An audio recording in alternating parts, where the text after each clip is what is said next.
Okay, everybody, we're going to review Chapter 5 in the book. Very important chapter. We do cover some pretty important topics.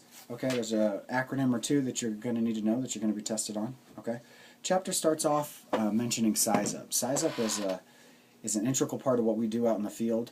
It's important not only in hazmat but in firefighting as well as emergency medicine. It's about taking the responsibility to reevaluate what your situation is and what is your plan, how well is it working, and then adjusting or adapting that plan to the circumstances so that you get the outcome that you want.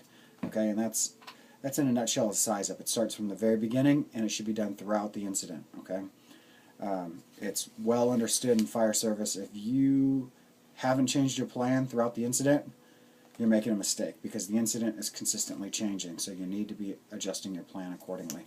So size up is important. It's something that we do on every call. Throughout the call, each sector does size up, so it's really an important topic, and you need to understand what it is and understand why it's important to us. Now, the acronym SIN, safety, isolate, notify, that's important. You may see a quiz question on this. Just know what they are. That's a good baseline for what you would do as an operations level responder. Okay, you're going to keep yourself safe, you're going to isolate, keep other people safe and not come into hazards, and then you're going to start calling people for help. Okay, because you're not going to have the training that is necessary to do what a technician level responder would do. Okay, that's not your job, that's not your role. One thing that is really important in here is control zones. Okay, that's really the basics of, where do I start protecting myself, where do I start protecting others, is establishing control zones. Okay, and it starts off basically with a hot zone. My basic philosophy is start it bigger. Okay, it's a lot easier to shrink it down to size than it is to say, oh, well, guess what, I'm already in the exposed area and now I need to back up and go decon myself. Okay, so that's usually a mistake. Start it big. We usually start off as a company pulls up, you're going to park, uphill, upwind, right, out of the way. You're going to try and identify what it is, and you're going to start where you stop. That's your initial perimeter. You start establishing a control zone right away. Okay, so understand what a hot zone, a warm zone, a cold zone is. Understand what types of actions go on in those three zones. Okay, and then understand what is the bridge that goes in between the hot zone and the warm zone. That would be the decontamination corridor. Okay, the DECIDE model, you're not going to need to know that.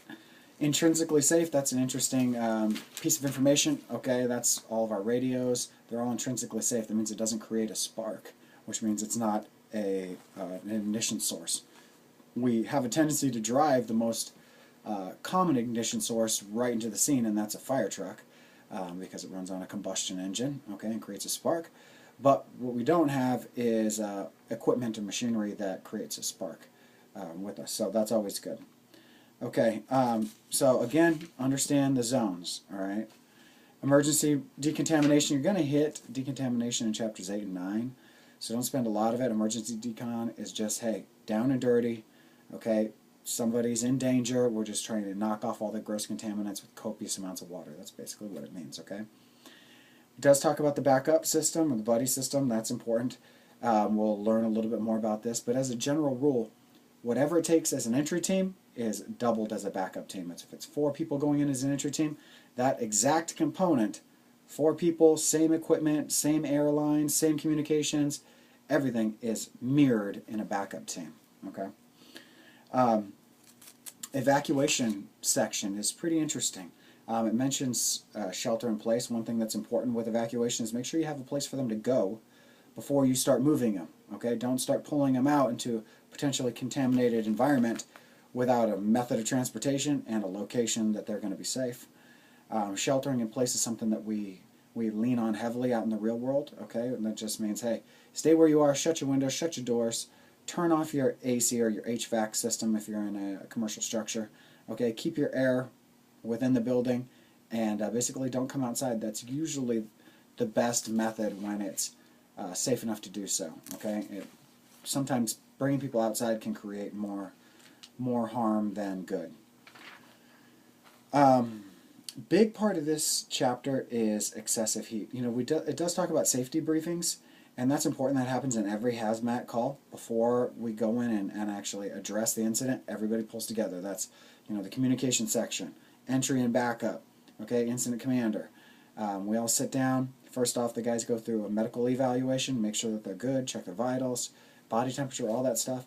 And then we go over the map, the plan, what we're going to do, what radio tactical channels are we working on, test them, can we communicate, do it, does everybody understand, are we all on the same page? Okay, let's go do it then. Excessive heat, that's a big thing out here, all right? In those suits, especially level A suits, are vapor enclosed, okay?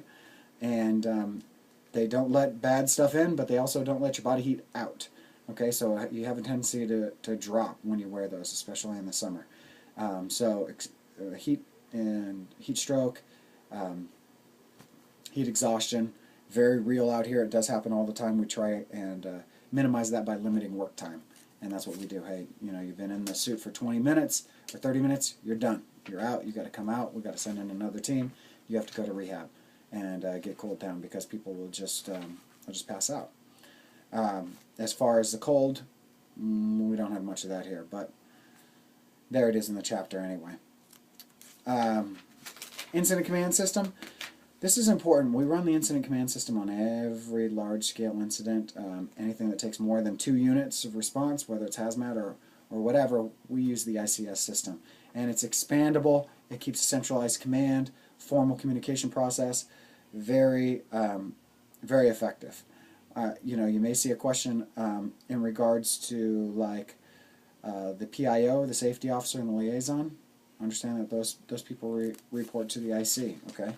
And then, you know, the different sections are interesting for you. I don't expect you to be able to break down a branch level operation, okay? That's not what I'm looking for. Just understand kind of the basic, you know, groups or divisions. Understand how the breakdown is of the incident command system. Have a very basic understanding of what the different sections do, okay? And that'll pretty much take you through Chapter 5, implementing the planned response. All right, good luck on the quiz.